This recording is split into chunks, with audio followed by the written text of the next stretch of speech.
The European Internet Network brings you the news, sponsored by DHL Worldwide Express, your distribution partners.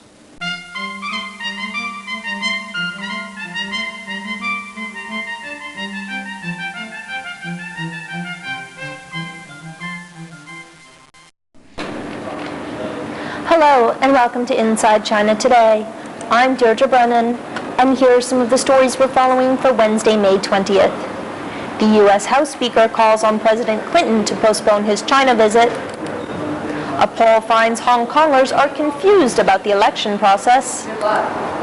And Taiwan's Transportation Ministry slaps a buying injunction on China Airlines.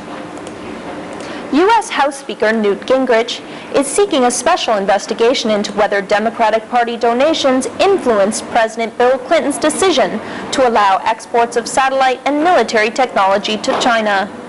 Gingrich says recent media reports raise serious questions about national security. He says Clinton should postpone his planned state visit to China until the investigation is complete.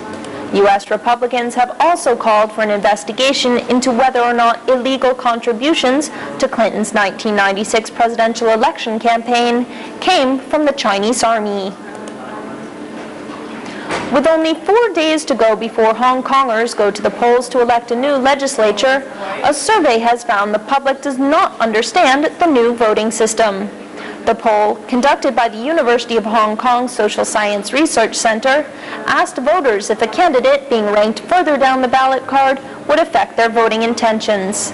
70% of the respondents said it would not. Recent surveys in Hong Kong also indicate the public remains confused about new election laws, and political analysts have little hope the new chamber will be any different than the Beijing-appointed body installed last July.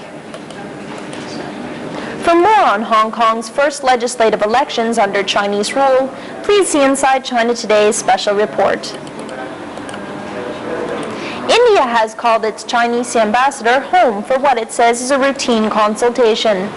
China again on Tuesday blasted India over 5 underground nuclear tests conducted last week, saying New Delhi is using a false threat from Beijing as the pretense for its nuclear program. India says military relations between China and its arch-foe Pakistan prompted it to conduct the tests. Meanwhile, Pakistan says Islamabad and Beijing share the same views on the gravity of the situation following India's nuclear testing. Foreign Ministry Secretary Shamshad Ahmed left Beijing on Tuesday after 3 days of talks with senior Chinese officials. Analysts had speculated Beijing would try to convince Islamabad not to conduct its own nuclear tests, but a Pakistani official says the talks focused only on the general situation in the region. Both Pakistan and China deny allegations of cooperation over nuclear arms. Taiwan's Transportation Ministry on Tuesday ordered China Airlines not to buy or lease any more aircraft until it improves its air safety standards. The ministry statement points to several areas that need improvement, including the company's training of pilots in emergency flight maneuvers. The injunction comes 3 months after a China Airlines Airbus crashed at Taipei's International Airport, killing all 196 aboard and 6 people on the ground. A spokesman for the airline says the move will have little effect on the company's already approved plans to buy an additional 15 aircraft. And now for a look at the weather for Thursday. Expect rain in Beijing. Daytime highs will reach the mid-70s with overnight lows around 60. Skies will be partly cloudy over Shanghai. Highs will reach the upper 60s with overnight lows in the high 50s. There's a chance of thunderstorms in Hong Kong. Highs will reach around 85 with overnight lows in the mid-70s. It will be cloudy with a chance of thunderstorms in Taipei. Highs will reach the mid-80s with overnight lows around 70.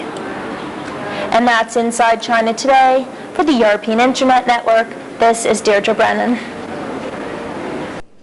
Today's news was brought to you by DHL Worldwide Express.